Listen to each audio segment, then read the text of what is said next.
నమస్తే. Welcome to our channel. AP గవర్నమెంట్‌కి సంబంధించి ఒక కీలక ప్రకటనైతే ఇటీవల రావడం జరిగింది.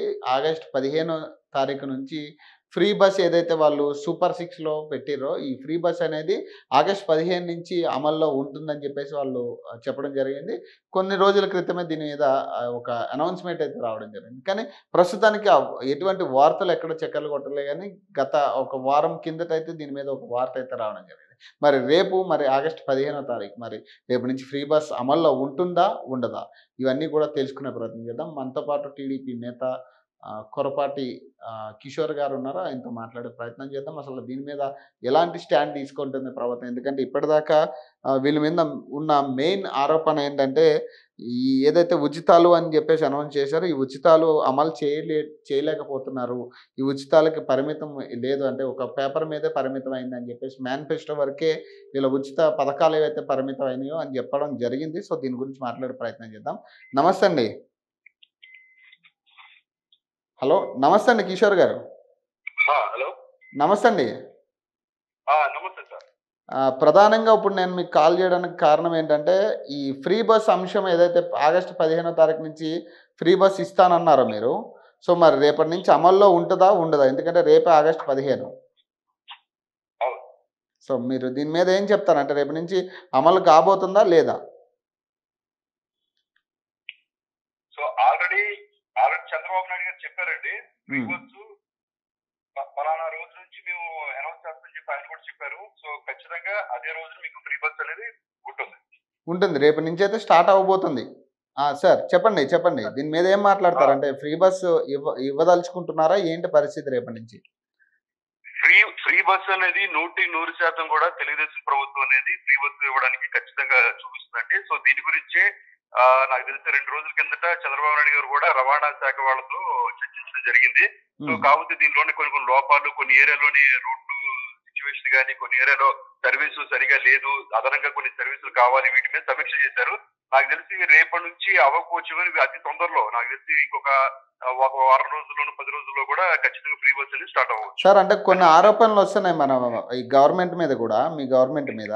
ఏదైతే మేనిఫెస్టోలో మీరు సూపర్ 6 అని ఏదైతే పెట్టిర్రో, దీంట్లో ఒకటి కూడా నెరవేర్చలేదు ఇప్పుడు దాకా. ఒక పింఛన్ తప్పితే మిగతాది ఏది కూడా అమలు కావట్లేదు అనేది ఒక ఆరోపణ ఉంది. మరి దీనికి ఏం చెప్తారు మీరు?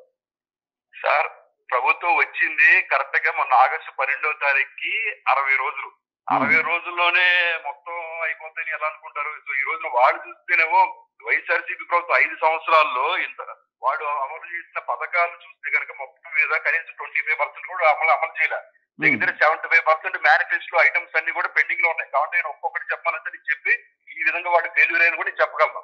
అదేంటంటే ఆయన భారీ పరిశ్రమల శాఖ మంత్రి గుడివాడ అమర్నాథ్ ఏమంటారండి, గుడి పెట్టాలి, కొన్ని పొదగాలి అంటాడు. మాకు ఇచ్చింది కేవలం 60 రోజుల్లోనే.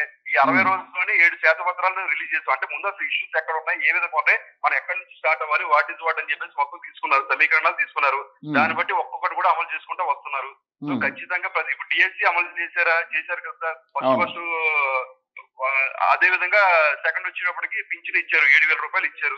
ఇలా ఒక్కొక్కటి చేస్తున్నారు సార్. విత్ 2 నెలల్లోనే మొత్తం అయిపోవడం అవ్వదు కదా. వాడు కూడా సంవత్సరం తర్వాత వాడు వచ్చింది మే నెలలో వాళ్ళు అధికారం తీసుకుంటే, వాడు తర్వాత సంవత్సరం ఫిబ్రవరి నుంచి అమ్మఒడి స్టార్ట్ చేశారు. అంటే దగ్గర 7 నెలల పాటు వాడు కూడా తీసుకున్న సమయం.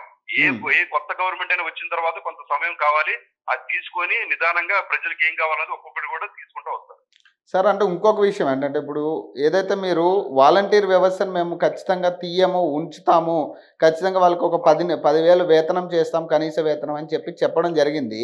మళ్ళీ మొన్న ఒక అనౌన్స్మెంట్ ఏంటంటే, జన్మభూమి కమిటీ 2 అని చెప్పేసి ఒక ఇదైతే రావడం జరిగింది. మరి జన్మభూమి కమిటీలు తీసుకొస్తే మళ్ళీ గతంలో ఏదైతే తప్పులు జరిగినాయో అవే జరిగే ఛాన్స్ ఉన్నదని కొంతమంది ఆరోపిస్తున్నారు. మరి వాలంటీర్ల పరిస్థితి ఏంటని కొంతమంది అడుగుతున్నారు. మరి దీనికి ఏం చెప్తారు?